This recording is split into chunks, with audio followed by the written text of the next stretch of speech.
បាទបងប្អូនថ្ងៃនេះខ្ញុំមកនិយាយអំពីអារម្មណ៍ផ្សេងៗដែលយើងបានគិតបានអីឃើញទៅដូចថាភាគច្រើននិយាយពីអវកាសដូចថាខ្ញុំនៅពេលដែលខ្ញុំស្ដាប់ព័ត៌មានឬមើលព័ត៌មាននិយាយពីអវកាសនិយាយពីកាឡាក់ស៊ីនិយាយពីភពផ្សេងពីផ្កាយផ្សេងហ្នឹងឲ្យតែនឹកឃើញភ្លាមដំបូងគេហ្នឹងអារម្មណ៍ខ្ញុំគឺនឹកឃើញពីពាក្យថា Pale Blue Dot គឺនឹកឃើញពីពាក្យ Pale Blue Dot នឹងមុនគេហ្មងអញ្ចឹងបានន័យថាអ្វីក៏ដោយធំធេងដល់ណាក៏ដោយហើយយើងគិតទៅដល់ភាពអ្វីផ្សេងកត្តាផ្សេងនៅក្នុងចក្រវាឡក៏ដោយប៉ុន្តែយើងមិនអាចជៀសផុតពីពាក្យថា Pale Blue Dot ពាក្យហ្នឹងគឺវានៅជាប់យើងវាជាការពិតដែលយើងកំពុងតែមានណាបងប្អូនអញ្ចឹងនៅពេលដែលយើងសិក្សាឬក៏យើងយល់ដឹងពីផ្នែកនឹងផ្សេងព្យាយាមគិតទៅប៉ុន្តែយើងយល់មកវិញថាភាពជាការពិតណាជីវិតពិតណាបច្ចុប្បន្នហើយឬក៏ជីវិតដែលយើងមានពិតប្រាកដណាគឺយើងរស់នៅអាស្រ័យលើផែនដីកសិកម្មកើតមកពីផែនដីប្រេងឬក៏សម្បត្តិធម្មជាតិមាសពេជ្រអីផ្សេងហ្នឹងគ្រឿងចាក់ផ្សេងសម្ភារៈយន្តហោះអីផ្សេងហ្នឹងគឺសុទ្ធសឹងតែកើតឡើងពីធនធាននៅក្នុងផែនដីរបស់របរប្រើប្រាស់អាហារផ្សេងអីហ្នឹងគឺកើតឡើងពីផែនដីហើយផែនដីយើងគឺវាស្ថិតនៅក្នុងរូបមន្ត Pale Blue Dot ស្ថិតនៅក្នុងអាការពិតនៅក្នុងហ្នឹងជាអ្វីដែលការពិតពាក្យហ្នឹងអញ្ចឹងនៅពេលដែលយើងឃើញថាមនុស្សដែលមានឥទ្ធិពលមនុស្សដែលមានអំណាចផ្សេងអំណាចយល់ហៅថាអំណាចនៃជីវិតដែលគាត់សមត្ថភាពដូចថាគាត់ឆ្លាតគាត់អីហ្នឹងមែនប៉ុន្តែគាត់រស់នៅភាគច្រើនយើងឃើញថាមនុស្សប្រភេទអស់ហ្នឹងគឺគាត់បំពេញគ្នាកេងប្រវ័ញ្ចគ្នាឈ្នានីសលៀបពណ៌គ្នាចង់ឈ្នះចង់ចាញ់គ្នាអញ្ចឹងទៅបានន័យថាជីវិតមនុស្សមាន10ឆ្នាំតែមិនចង់លើស10ដងផងភាគតិចណាស់ដែលមានលើសអញ្ចឹងអាការរស់នៅយើងនៅពេលដែលយើងរីកចម្រើនអីហើយយើងនៅតែបំពេញចង់ឈ្នះចាញ់គ្នាទៀតនេះអញ្ចឹងវាធ្វើឲ្យអ្វីដែលជាការពិតរបស់យើងហ្នឹងអ្វីដែលយើងរស់នៅការពិតហ្នឹងវាអត់អាចជិះផុតពីពាក្យថា Pale Blue Dot ទេអញ្ចឹងបានន័យថាអាពាក្យ Pale Blue Dot នេះហើយធ្វើឲ្យយើងមានអារម្មណ៍ថាក្តុកក្តួលខ្ញុំឲ្យតែនឹកឃើញថាសិក្សាពីអវកាសអីផ្សេងគឺនឹកឃើញតែពាក្យហ្នឹងភ្លាមហ្មងបានន័យថាបើសិនជាយើងបានខ្ពង់ខ្ពស់ហើយយើងមានសមត្ថភាពហើយយើងត្រូវគិតពីអាពាក្យហ្នឹងច្រើនមើលអ្នកដែលគាត់ជោគជ័យផ្សេងទលំទលាយផ្នែកអីផ្សេងហ្នឹងគឺធ្វើដើម្បីសម្រាប់មនុស្សជាតិហើយមនុស្សជាតិកើតមកហ្នឹងក៏មានបញ្ហាច្រើនដែរអញ្ចឹងមិនមែនថាយើងយកអ្វីទាំងអស់ហ្នឹងតម្រូវអ្នកគ្រប់គ្នាហ្មងទេប៉ុន្តែយើងកុំបំពេញគ្នាខ្លះណាយើងឃើញ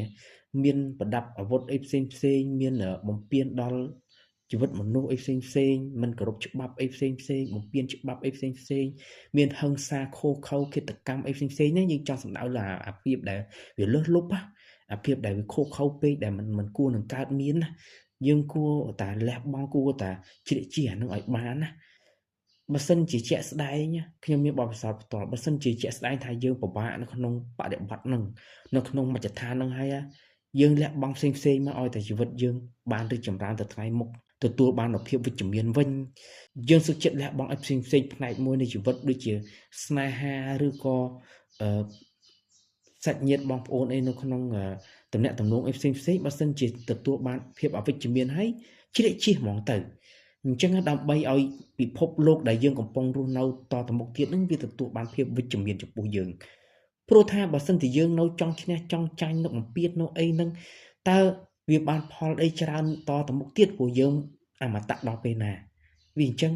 អាហ្នឹងហើយមិនចាំថាតអ្នកមានឥទ្ធិពលលើពិភពលោកដឹកនាំពិភពលោកអីទេសូម្បីតែត្រឹមនៅក្នុងស្រុកភូមិ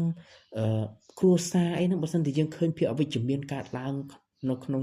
ដំណើរជីវិតរបស់យើងជ្រៀកជាឲ្យបានកុំឲ្យជីវិតយើងហ្នឹងទទួលរងនៅសម្ពាធអស់នឹងទៀត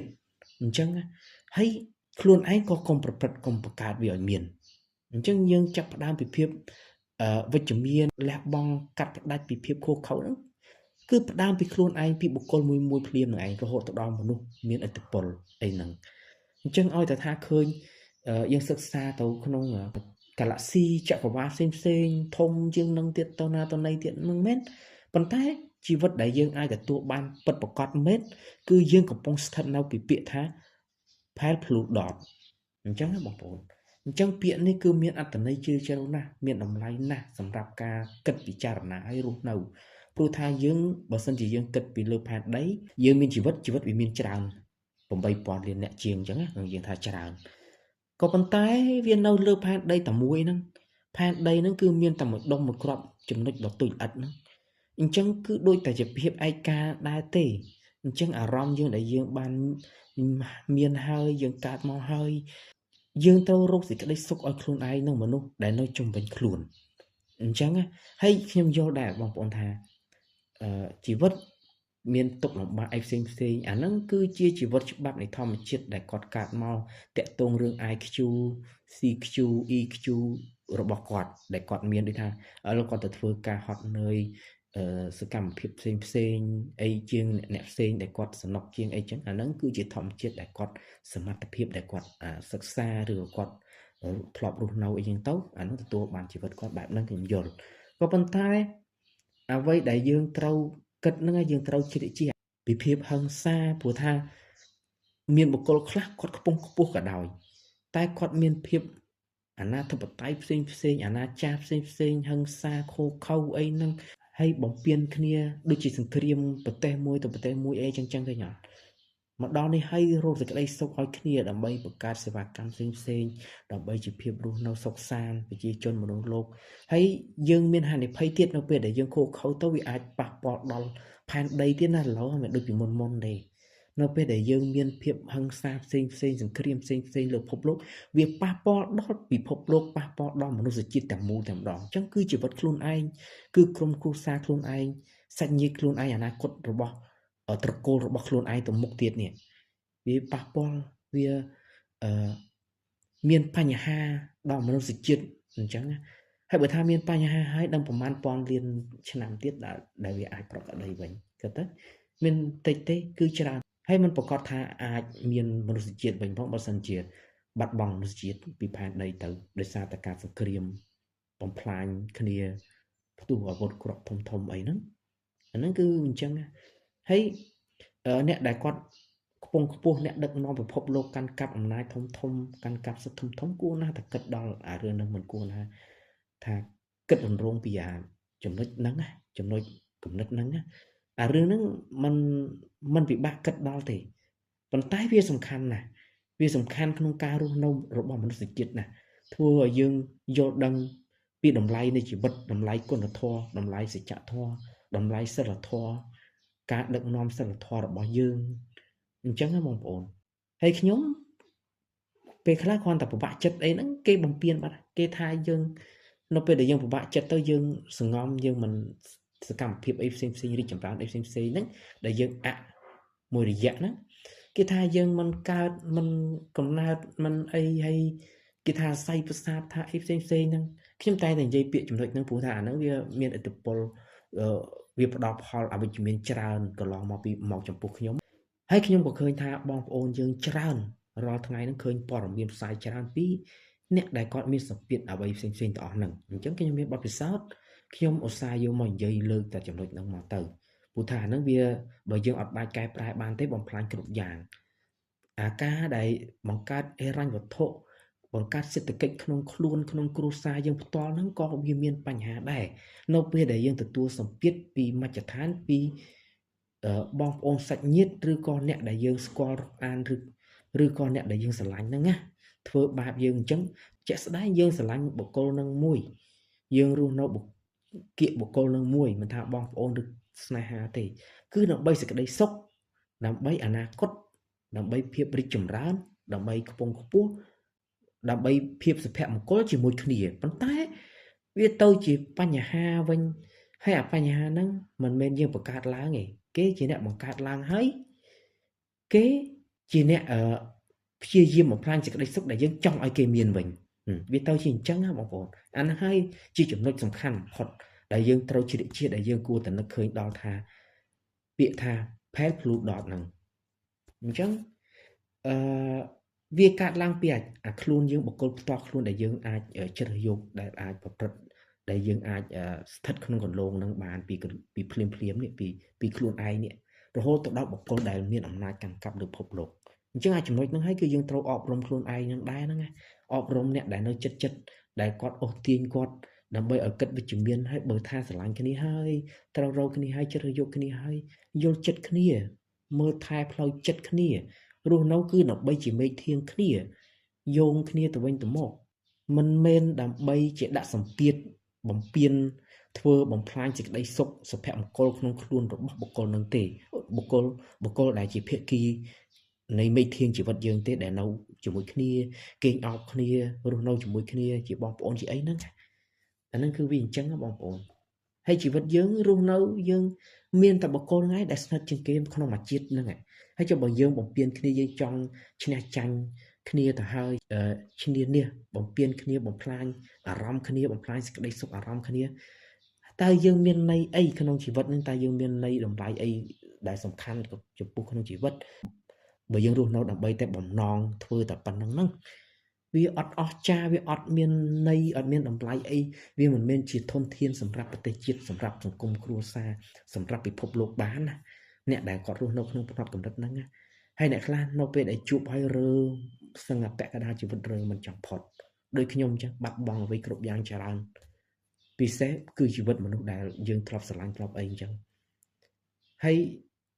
អ្នកដែលលំបាកចិត្តមិនមែនមានតែយើងទេពេលដែលបែកបាក់ទៅវាអាចមានភាគីយើងហ្នឹងគាត់ដឹងខ្លួនទៅគាត់ពិបាកចិត្តឈឺចាប់ថ្ងៃណាមួយចុះបើមានកូនយើងមានអារម្មណ៍ឯកាមកដូចគេមានគ្រួសារអីផ្សេងអានឹងហើយគឺជាភាពកាន់តែឈឺចាប់កាន់តែពិបាកទៅមុខទៀតដដែលចឹងហើយបានន័យថាគ្រាន់តែយើងយកចិត្តបុគ្គលដែលនៅគៀកយើងបន្តិចបន្តួចឬក៏ច្រើនដែរប៉ុន្តែវាជាក្តីសុខរបស់យើងដែរសោះហេតុអ្វីក៏យើងមិនជ្រើសយកអានឹងយើងជ្រើសយកសុខចិត្តចង់ឈ្នះចង់បំពេញគ្នាបំផ្លាញអារម្មណ៍គ្នាហើយបែកបាក់គ្នាហើយធ្វើឲ្យកូនលំបាកវេទនាទៀតនេះសួរថាអានឹងតើវាជាផលអ្វីល្អខ្លាំងដែរវាជាអ្វីដែលជាគោលដៅរបស់យើងដែរយើងយល់ពីបុគ្គលនោះហើយប៉ុន្តែយើងគួរតែជិតជិះយើងគួរតែដឹងពីចំណុចហ្នឹងថាវាសំខាន់ណាស់ដែលយើងមិនគួរធ្វើរឿងហ្នឹងហើយយើងជ្រើសយកតែផ្នែកវិជ្ជមានធ្វើមកព្រោះយើងការដែលយើងបានរស់នៅជាមួយគ្នាជាបងប្អូនគ្នាអីហ្នឹងគឺយើងជាអ្នកផ្ដើមយើងជាអ្នកបង្កើតកន្លងនឹងមកដើម្បីថាគាត់ជាក្រុមយើងគាត់ជាត្រកូលរបស់យើងជាអ្នកគិតជ្រើសយកអញ្ចឹងហើយនៅពេលដែលកើតមកជាមួយគ្នាអីហើយក៏ដោយបងប្អូនក៏ដោយកើតមកជាមួយគ្នាហើយធម្មជាតិគឺតម្រូវមកគឺយើងមានហើយអញ្ចឹងហើយតើចង់ឈ្នះចាញ់បំពេញគ្នាដល់ណាទៀតអញ្ចឹងវាអត់ល្អទេវាអត់ធ្វើឲ្យយើងបានទទួលបានផលអ្វីល្អទេបងប្អូនអញ្ចឹងអានេះមិនមែនចំណុចតូចទេអានេះវាងាយគិតទេប៉ុន្តែវាជាចំណុចធំយើងស្រួលគិតទេមិនពិបាកគិតទេរឿងពាក្យផែលភ្លូដតនេះទាំងបុគ្គលផ្ទាល់ខ្លួនឯងថ្នាក់ដឹកនាំកម្ពុជាទៅដល់អ្នកដឹកនាំពិភពលោកគួរតែយល់ពីពាក្យហ្នឹងឲ្យបានច្រើនបន្តិចគិតឲ្យដល់មនុស្សដែលមានមនោសញ្ចេតនាទើបយល់ពីតម្លៃនៃពាក្យហ្នឹងហើយពាក្យហ្នឹងស្រួលគិតទេទលំទលាយណាស់ដែលគេចែកចាយឲ្យយើងស្ដាប់ឲ្យយើងយល់អញ្ចឹងហើយខ្ញុំនឹងឲ្យជាក់ស្ដែងពិតប្រាកដមែនខ្ញុំឲ្យតែឮពីព័ត៌មានស្ដាប់បងប្អូនដែលគាត់ផ្សព្វផ្សាយផ្សេងពីចក្រវាឡពីភពផ្សេងនានាពីអេលៀនពីផ្កាយពីnebula ផ្សេងពី galaxy ផ្សេងគឺខ្ញុំនឹកឃើញភ្លាមមុនគេថាអារម្មណ៍យើងអាចគេចផុតពីពាក្យថា Pale Blue Dot ហ្នឹងទេគឺវានៅតែក្នុងនឹងដដែលទេអញ្ចឹងណាព្រោះជីវិតយើង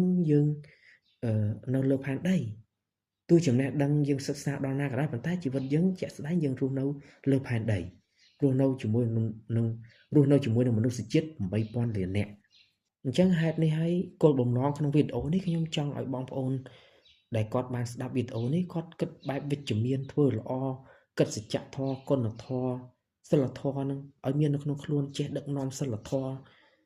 បើយើងមិនសូវឆ្លាតទេយើងព្យាយាមសិក្សារៀនអីផ្សេងព្យាយាមបង្កើតសេចក្តីសុខព្យាយាមយល់អារម្មណ៍គ្នាបង្កើតការស្រឡាញ់ឲ្យកាន់តែច្រើន បង្កើតអនុស្សាវរីយ៍ឲ្យកាន់តែច្រើនបង្កើតអនុស្សាវរីយ៍ឲ្យនឹកឃើញអនុស្សាវរីយ៍ខ្លួនឯងឲ្យបានច្រើនពេលដែលយើងមានភាពតានតឹងមានភាពធុញថប់ឬក៏ពេលខ្លះស្អប់មួយផ្លេតអីហ្នឹងប៉ុន្តែយើងព្យាយាមគិតទៅអនុស្សាវរីយ៍អាការយើងបង្កើតជាមួយគ្នាផ្សេងហ្នឹងទោះអារម្មណ៍យើងមិននៅក្នុងបច្ចុប្បន្នហ្នឹងក៏ដោយប៉ុន្តែយើងគិតទៅអនុស្សាវរីយ៍ដែលល្អៗទៅយើងនឹកឃើញហើយថាយើងមិនអាចបំផ្លាញគ្នាបានទេមិនអាចក្បត់គ្នាបានទេមិនអាចជ្រៀកជិះគ្នាបានទេមិនអាចគ្រាន់តែចង់ឈ្នះចង់ចាញ់បែកបាក់គ្នាបានទេវាអញ្ចឹងបងប្អូនទាំងខ្លួនឯងទាំងគេមានជីវិត10ឆ្នាំមិនច្រើនជាង10ដងច្រើនពេកទេបើសិនជាបានដូចលោកឪសួងហ្នឹងគឺល្អហើយពិសេសបាន444ឆ្នាំអីចឹងទៅគាត់ថាវាមិនសូវសម្បូរអ្នកដែលបានដល់នឹងអញ្ចឹងណាបើយើងមានអាយុច្រើនអញ្ចឹងមែនយើងកាត់បានន័យថាដូចជាព្រះដែរមែនណាអញ្ចឹងអានឹងផ្សេងទៀតបើយើងអាចទៅដល់អានឹងក៏ល្អកោតស្ងប់ស្ងាយនៃជីវិតរបស់យើងខ្លួនយើងផ្ទាល់អញ្ចឹងបងប្អូនប៉ុន្តែអ្វីដែលយើងធ្វើទៅបុគ្គលផ្សេងក៏យើងត្រូវដឹងថាគាត់រស់បានឲ្យច្រើនឆ្នាំអញ្ចឹងដែរអត់វាមិនងាយបានជួបដូចគ្នាអញ្ចឹងនៅពេលដែលយើងមានវត្តមានស្គាល់គ្នាហើយបង្កើតតែសេចក្តីល្អ